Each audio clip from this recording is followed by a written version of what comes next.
Welcome back to Katawa Shoujo episode 8, I believe, and we're gonna start this up right now.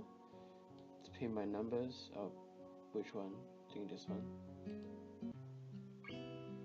Alright, so where we left off, we were with Lily and Hanako in the classroom. We just finished the art project for the festival, and yeah, so I did realize that SFX was still really loud. I think you can hear that. Yeah, so my sore throat is gone. Now I have a really big ulcer on my lip, so it's gonna be hard talking still. I hope you guys do enjoy this though, so let's continue onwards. Did I read this part? I don't know. He carefully slides his sign into an empty section of shelf to dry before quickly walking past us and out the door. See ya, man. Bye. The remaining two students say their goodbyes to Lily before taking their cue to leave as well, leaving only the three of us. Well, I guess that's everyone. I hope we don't have to do anything like that again.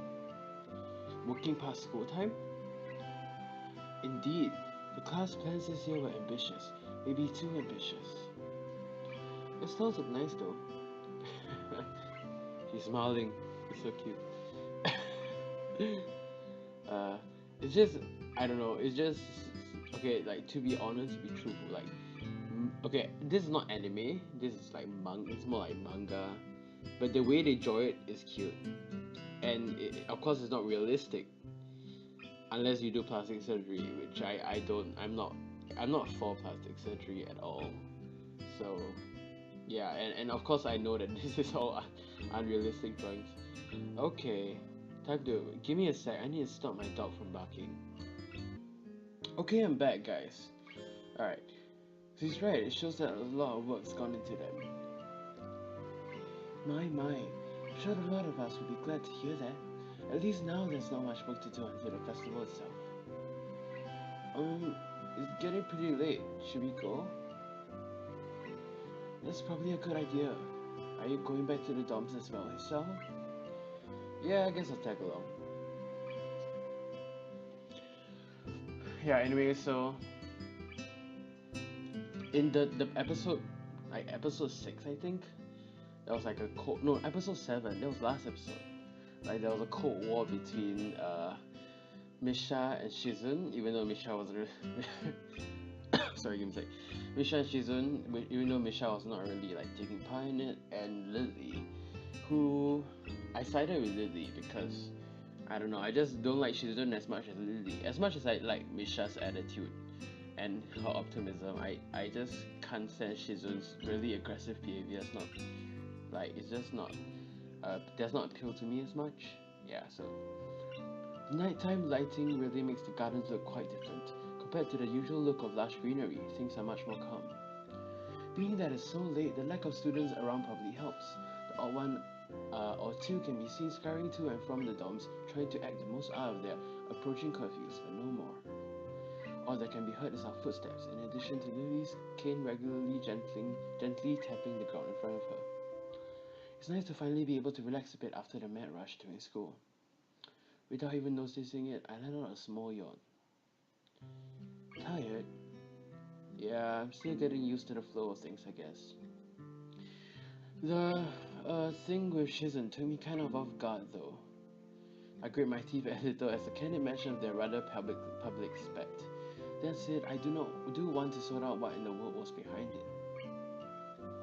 Ah, about that. I'm sorry about it being so public. Shizen and I go back some ways. Her voice seems slightly irritated as she remembers Shizen, obviously unwilling to discuss it any further. I glanced to Hanako for views on this, but her expression is unsurprisingly evasive and difficult to read. By the way, Hanako's eyes just shifted to the side. That was interesting. Either way, I guess her apologizing for it is something, even if my curiosity goes unanswered. I'll be glad once the festival is over, in any case. The change of topics welcome, clearing the thickening air quickly. I can imagine, my old school's festivals were a lot more low-key than this. Yamaku stresses the idea of a school community, so the staff likes to make up festivals and such special occasions. And yet the students are the ones who do the work. What an unfair world.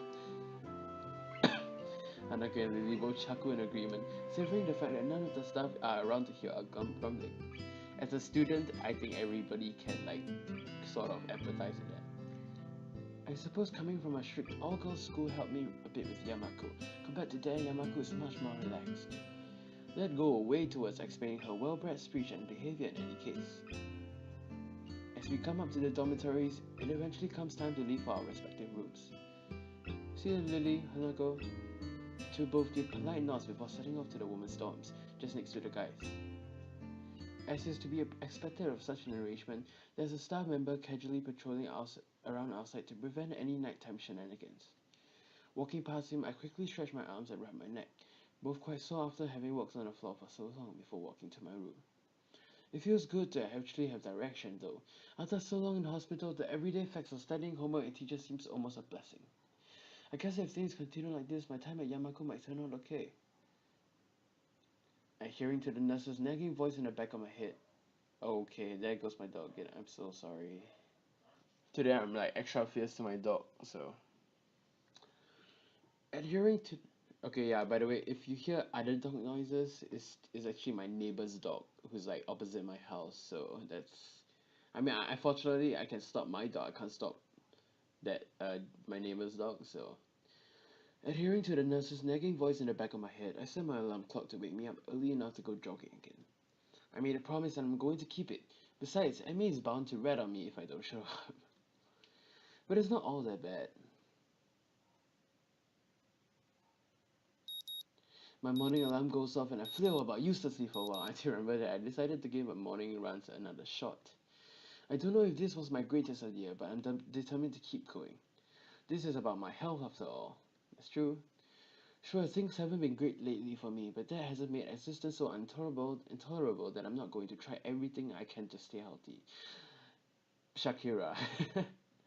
Besides, it's all about asserting some kind of control over this thing, right?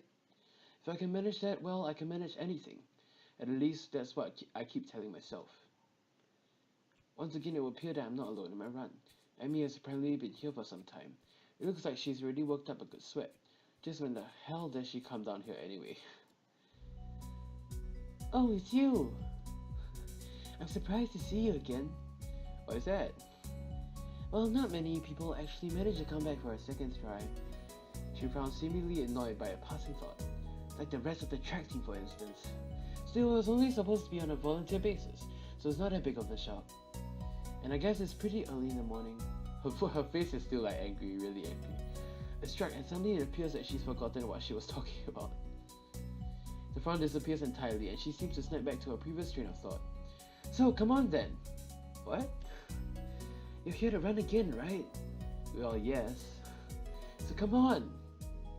I find myself suddenly grabbed and yanked onto the track. Things seem to set out mirroring yesterday's run. That is, I seem to be struggling, when Emi moves with an effortlessness that I find enviable. It's incredibly bothersome to be so easily worn out. I know I should be patient, work towards things gradually, but it's difficult to stay positive about this. Sorry, I need to clear my throat. We round the track and start on our second lap. Emi seems to have grown impatient to be paced with me and begins to pull away. This is where I gave up yesterday. Will I be able to do more? Go for it!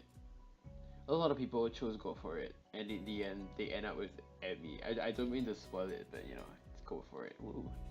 What am I doing here? Am I really just going to fold and let Emi pull ahead? I speed up.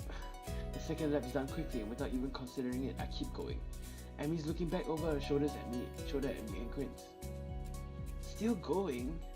Wouldn't want you to think I'm out of shape. She just smiles and then she just moves. The animation just goes out of this thing. Emi laughs without breaking a stride, no less. It speeds up even more. Well, if this is the way we're gonna play things, I increase my own pace as well. I can feel my lungs burning and my legs are starting to question just what the hell I think I'm doing. Lactic acid screams in my assholes, but I close my ears. I can't let myself fall behind just because that would be a loss. Man, I'm that competitive. I thought, if I'm that competitive, I should be Shizen, right? The rational voice in my head inquires mildly just when we started playing a game. I'd answer it, but I'm having a lot of trouble thinking in the present. She's so fast. It's in the white boat. How the hell does she keep... It's like a string pulling at my chest, a choking feeling of narrowness and pain. Before I can think of anything else, then... Oh, the track disappears from under my feet. I stumble. I like that zoom in thing. I stumble, one hand shooting down the clutch of my chest, the other hitting the track to keep me from falling on my face. Amy whirls around and her eyes widen. Hisao! She yells at me, sprinting from the other side of the track. What's wrong? Nothing, just keep your breathing steady. Calm down, don't panic. Don't panic. Do you need me to get you to the nurse? I close my eyes, shutting out the outside world. My heart struggles to regain its rhythm. So I just options. I just keep the a bit up. Slowly, the pain in my chest begins to subside. Soon it's gone like nothing happened. It was nothing. No, something happened there. I open my eyes again and glance at a very worried Emmy. I think I'm fine. My voice sounds weird even to myself. Oddly even and matter of fact, it makes Emmy frown. I don't think you are. She seems to come to a decision and nods to herself. Right, you're coming with me. You gotta see the nurse. Emmy grabs my hand and drags me up. Sorry. I feel a bit wobbly, but I refuse the shoulder Emmy offers for support. Honestly, I'm a little ashamed by my own weakness. I really rather not have any concern about me, but it seems like to be too late. Heck, I really rather not have anyone concerned about my condition. Though at this point it seems too late to be too late for that as well. I like to be able to deal with the whole thing on my own, but without being a bother to anyone else. While I'm wishing for things, I'd rather not have this condition in the first place. Nurse! Amy crashes into the office without knocking, but it doesn't alarm the nurse in the least. Good morning, Sunshine. What's up? Sunshine, anyway, he calmly sips from his coffee mug but lays it down after following Emmy's gaze looming in the doorway. Hisao, what brings you here? We were running and he stumbled over and started grabbing at his chest, and I... Okay, whoa, taxi street. No. Oh gosh, I'm so sorry. We were running and he stumbled over and started grabbing at his chest, and I thought I'd come get you and make him wait there, but he said he was okay, but then I thought you could see him anyway, and... Easy there, Emmy, calm down. Hisao, what happened? I don't know, we were running and then my chest started hurting like that time before, but it went away after a few seconds.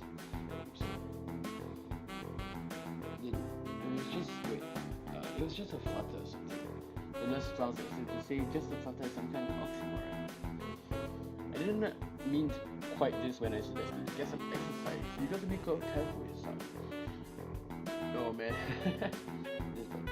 I was being careful. I just come to think of it, I just got into a race with a member of the track team. Doesn't seem as well reasoned as I thought it would. Just what? Okay, let's reset. Look at her face. It's so... Oh, it reminds me of a hurt animal. It reminds me of a hurt animal for some reason. That is... I was racing Amy. I mean, is this true? Amy fidgets, looking adorably contrite. Well... Finally, she can't seem to bring herself to say it out loud. Okay, that was loud, but... Shh! Finally, she can't seem to bring herself to say it out loud and really nods. Dude, I love the soundtrack of the nurse. The saxophone is so good. The nurse sighs and... I'm sure I said it before. The nurse sighs and rubs his forehead with one hand tightly. I mean, you've got to be more sensitive to the limits of others. I don't know if he told you, but Hisao has a bad heart. Getting him to race you was incredibly irresponsible. But actually, I started it. The nurse is stunned by my statement. You what? We were just running and Emi started to pull away, and so I speed up to catch her. The nurse stares at the ceiling, mutters a prayer for patience to some god or another, and looks back down at the both of us. So you're both stupid. There's a comfort, I guess. Now come on, Hisao, I've got to make sure your heart's not going to explode or something. I dutifully obey and pull him to the adjacent room and make a sign that I am in fact not going to kill over tonight. So how does it feel? I don't know, nothing much. Tired, but it might be just an exercise. You stay here for a few hours and rest, and we'll see how you feel after. I'm not going to jet, so I lie down on the infirmary bed. A thoroughly miserable Emi comes in after getting an earful from the nurse in the other room. I couldn't hear what he said through the closed door, but I'm sure it wasn't pleasantries. Look, I'm really sorry. I should have been more careful. Hey, you didn't know it was not your fault. She looks awfully down and sorry, and my reassurance don't do anything much to cheer her up. I want to make it up to you. I gave her that decisive nod. Her eyes changed. So you have to come lunch with me. I'll bring it for you, okay? Something really good. I start with a you don't have to, but then shut up and just nod at her when I see her face. Good. We meet on the roof. We? Yeah, the weather's nice now, so the roof's a great spot for lunch, you know. I see. You come, right? You won't deny me the chance to make it up to you. She uses that guilt. It's so horrible. She uses that guilt to get me to do. Of course not. Great, see you there. Look at her. Look at her into her eyes and tell me that she's not like possessed by some crazy spirit. It looks like she's crazy, you know. I stay afloat somewhere between asleep and awake, feeling completely drained. Not only my body, but all of me is limp and paralyzed, apart from my senses. I swallow with difficulty and try to lie as still as I can, which in this stage is not a very hard thing to do.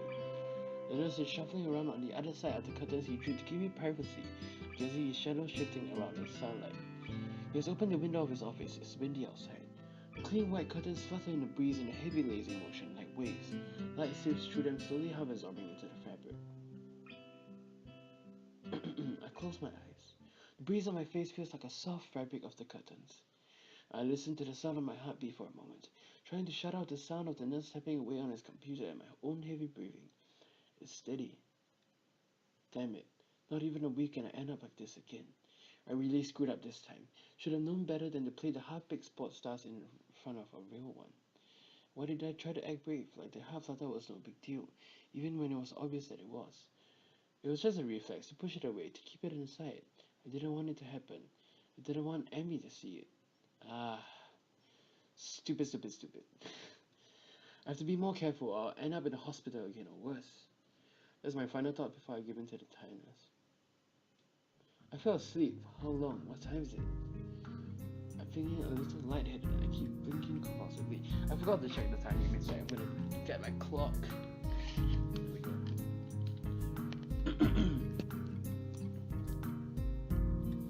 Okay, I'm deducting that I've played for about 15 minutes, so let's go for another 15 minutes. Pushing the curtain aside, I squint my eyes against the unfiltered light pouring in from the window. The texture of the canvas feels nothing like the winter before. The nurse looks up from his work, sitting exactly where he was before. How are you feeling? Can't really tell, so I don't answer anything. Feeling kinda groggy from falling asleep at such a weird time. Hopefully I don't look too weird. What time is it? Me cooking the question to gain some orientation. The nurse looking at his wristwatch before answering. Things seem to happen in slow motion. 10:15. I try to think for a moment what that means, but I'm not really sure. You don't answer my question, Hisao. Oh, fine. I'm up from the bed then. Let's see how you're doing. Should you do exactly that, only to sway dizzy when I move too fast. The nurse moves to support me in my arm and sigh. Stand up too quickly is what I was going to say. Just sit there. I'll check your pressure to make sure. My good intentions showed outside for a long time. I shut up, embarrassed with myself, while the nurse gets busy with an old-fashioned contraction at my arm. After a couple of minutes, he puts it away, looking neither pleased nor unhappy. You're alright. Head stops spinning? Yeah. Good, and how are the contacts doing? You didn't show very good judgment on that, Hisao. I swallowed the retort I was going to make. That's what I was thinking myself, but hearing it stated by somebody else makes me want to protest. What he's saying is not pleasant to hear. Doesn't make him any less right. No, sir. You're not still looking as neutral as he was before. It would be easy to be angry at him if he said told you so or something, but he doesn't. I can try to help you to keep your health, but ultimately the last call lies with you.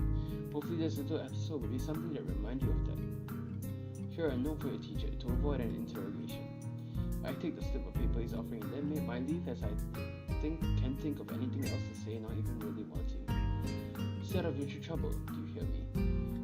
I don't think it was anything but a scare, but next time could be different. I hear you. There's some way to get to the school building, straight from the auxiliary building, but I'm not keen to find out and possibly get lost, so I go from the exit that I know works. I stop at the stairs of the auxiliary building, deliberating for a moment between going to the dorms to get my books and stuff and going straight away to class. Okay, Like you know that the screen painted and stuff.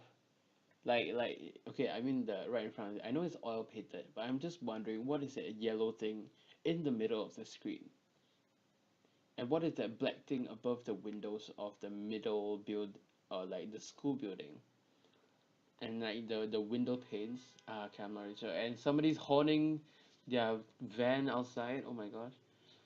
The sun stings my eyes, so I head towards the dorms. The halls are quiet as the courtyard was. Naturally, so since everyone is in class. I knock lightly at the door of Chuchi and push open the door when Motu calls from the other side. Sorry I'm late. 15 pairs of eyes turn to me. Good morning, Nakai. Moto seems to be somewhat confounded by my coming late, as if I interrupted his flow or something. Judging from the rambling lectures his classes tended to be, this might be the case. I pass him the note the nurse gave to me. Moto takes it with a nod and reads it quickly.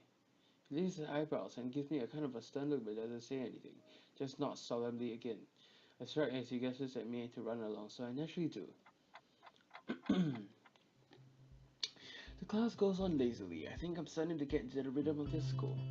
I've even stopped worrying about taking notes and being overly attentive. The first days I was pretty high-strung in class. Buto finishes his lecture about electricity early. Is that even a phrase? I didn't know that. Okay. But continues without a pause about the festival. So as you know, the festival is on the day after tomorrow. I hope everyone's projects are going to be successful this year. Have a good time, but also come Sunday, please keep the meaning of this festival in your minds. Games and fried food! Everyone bursts out in laughter, and so do I. Yes, thank you, Mikado. What I meant was more the remainder. Oh, was there anything before that? No, okay. Oh, sorry, I cancelled out the sound. The remainder of the sentence is buried between the ringing of the lunch bells and everyone starts packing their things. Mutoa deliberates for a moment, but since nobody seems to pay attention anymore, he gives up and sits down. It's crowded in the hallway, or as crowded as hallways in this school probably get. Most of the students seem to be heading down for the cafeteria. Normally, I join in the flow and grab lunch myself, but today is different. Today, I've been invited to lunch on the roof. An odd location, but that's where I was told to go. Fortunately, I managed to find shelter from the storm in the lee of the classroom door.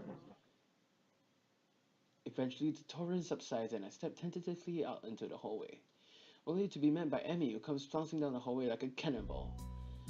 Hey, hi Hisao, great timing.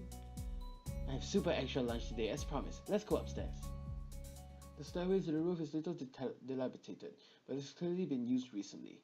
At the top of the stairs is a door, complete with a missing padlock. I wonder who the intrepid individual was that removed the lock. Emi shoves the door open and steps beaming into the sunlight. Suddenly, a tall, dark stranger appears out of nowhere, standing imposingly in front of us. Emi flinches back, almost falling back down the stairs. Eek! Hello. It's Rin, obviously. Yikes, you scared me, Rin. Wait, isn't she? Hello. Noticing that Rin is speaking to me, Emi looks curiously at me. You two know each other? I look confusedly at Emi. She's a friend of yours. Rin has turned her gaze towards the clouds drifting above the school. I didn't know you knew this person, Emi. The awkward silence lasts only a few seconds until Emi lets out a tiny giggle, shrugging the coincidence out. I invited Hisao for lunch. If you know him, this is better. Oh, does this mean I don't get food, or do you invite him for lunch without the lunch? I'm neither at food for three. Nice thinking. They walk to the other end of the roof while I stay at the clock tower for a while, talking in the atmosphere. There's nobody else but us here. I guess the roof is not as popular as it is in other schools. A few rundown benches and tables are scattered around the edges, perhaps in an attempt to make the rooftop look less desolate. The small pebbles covering the roof rattle beneath our feet. I peek through the chain link fence to take a look at the school grounds and beyond. Students are strolling in pairs and groups around the quadrangle and at the end of the cafeteria. A few delivery trucks are driving past the school towards a convenience store nearby. Somewhere a watchdog parks at a passerby. Somehow, when I look towards the town center, the small town feel strikes me very strongly, almost palpably. The hectic lifestyle of a big metropolises seems so far away and foreign here. Nobody has to run to catch a bus like their lives depended on it, or get the senses overloaded by the neon lights and traffic jams. I feel surprisingly optimistic about this new life of mine, looking at my new hometown, even if it's going where we're from. Yeah, sorry. By the way, that's a song by 21 Pilots, it's owned down. Even if it's going to be mine for only one short year. Finding out about my illness and having to move away from home all came so suddenly. I haven't had time to think how I feel about it. When I step out of the shadow of the clock tower to the open, I feel warmth touching my back. The sun shines from a perfectly clear cerulean sky. A cool breeze sweeping over the rooftop makes me shiver, but only briefly. The wind carries the scent of trees and flowers, not smoke and car exhaust like it used to just a few weeks ago. Emi settles on a bench with Rin and Tao and produces one big and two small lunchboxes from her bag. I realize that many times when I'm reading this, I tend to space off. That means I can still read with my eyes, I just like my mind stops thinking about what's happening in the story. So I'm sorry, I just blanked out there. Come on Hisao, what are you waiting for? I tend to pay more attention to dialogue, to be honest. She's beckoning me to join them, making room on the already small bench. I seat myself on the corner of the bench to take as little space as possible. It's pretty cramped, but somehow all three of us fit into. Impressive view. Emi suppresses a giggle and places the lunchbox in front of Rin and hands another lunchbox to me. The funny thing is that Emi smiles. Okay, firstly, Emi's cheeks are rosy to the point that they look like Kirby's. And Rin's has no expression at all. It's like, here you go, lunch as promised. Homemade no less, I'm impressed. Wow, this looks really good. Thanks, I made it myself when I can. Conversation dies off as I set up on the business of feeding myself. Taking a few bites, I glance up and notice Rin deftly opening the lunchbox and popping a fork full of food into her mouth using only her feet. Even though I've seen it before, I can't help but be impressed at her dexterity. It's also a reminder of the sort of place I am in right now. Will I ever get used to sights such as these? I can decide if getting used to such a thing would be a good thing or a bad thing either. Does getting used to this place mean that I'm giving up on being a normal person? Or does it just mean that I'm becoming more understanding about those around me? I'm distracted from my thoughts by the sight of Emi tearing into her lunch as if it had insulted her ancestors.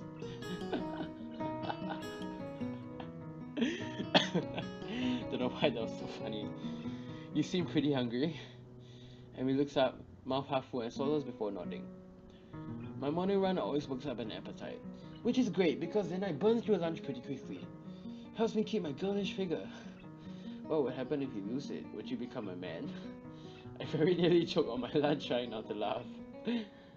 It's a figure of speech. Does your figure have to run in the mornings too? Do you always talk like this? Talk like what? Like what? I think that answers my question. Never mind. So, I struggle to think of small talk and settle on the obvious question.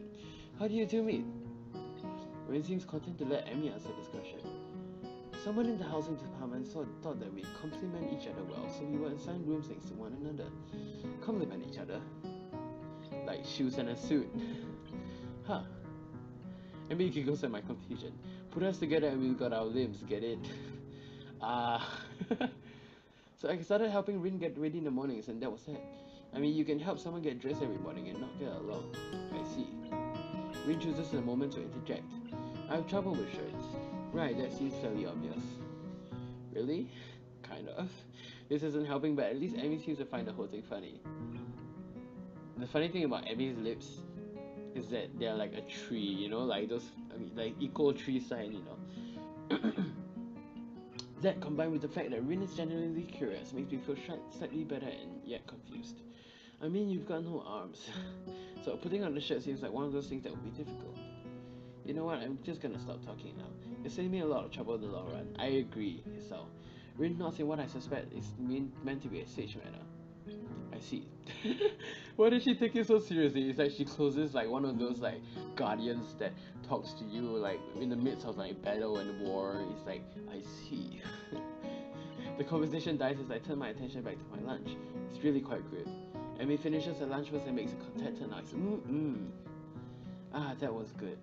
As she busies herself with cleaning up her lunch, Rin speaks up. I'm thirsty. Oh, I almost forgot about that. Sorry. With a flourish, she reaches into the bag and removes a trio of juice boxes. She tosses me one that appears to be cranberry juice, one to Rin that appears to be some kind of strawberry milk, keeps an box of some kind of fruit punch for herself. And by the way, I'm not a fan of cranberry juice, so Rin dexterously steps a straw through the top of her hand box and begins to drink. Once again, it impacts by how flexible she is. This time I keep my comment to myself. Somehow I don't think either Emi or Rin are the sorts of people to think twice about the way they work around their particular disabilities. Rin especially so. Indeed, she gives off the impression of being entirely unaware that she's missing any limbs at all. Whether or not there's a conscious decision is another matter. Doesn't seem so. I'm honestly not sure, exactly. So, so how do you like it up here? It's quite nice actually. I like high places for the view. Thanks for inviting me up here. For the lunch too. Emi grins a 1,000-word grin. I love 1,000-word grins. Pleased by my responses, I suppose. No problemo. Feel free to eat with us next time too, okay? I won't make you a lunch, but you can bring your own up here. No lunch service? I don't know. Emi looks mock offended, trying to take advantage of my good nature. The nerve! It's just a joke, bro. She giggles. Well, that's your answer. I guess Rin and I will keep on eating lunch alone. I'm assaulted by the most heart-rending puppy dog eyes I've ever seen Emi pout. That is so my weakness right there. Kidding, I was kidding. I'll just eat lunch up here again. Good location and the company's okay too. Emi frowns a bit at my declaration of okay, but seems happy enough that I accepted her invitation. I guess this makes us friends now. Or at least acquaintances. The lunch bell rings, signaling a return downstairs. Rin, you didn't finish your lunch again. I wasn't that hungry. If you don't eat more, you're going to fade away. Rin shrugs as if this is an acceptable risk. Come on, we better get going. The three of us head down the stairs together. Alright, so that is all my time for today, guys. I hope you guys enjoyed this episode of Katawa Shoujo, and we'll see you guys in the future. Bye-bye.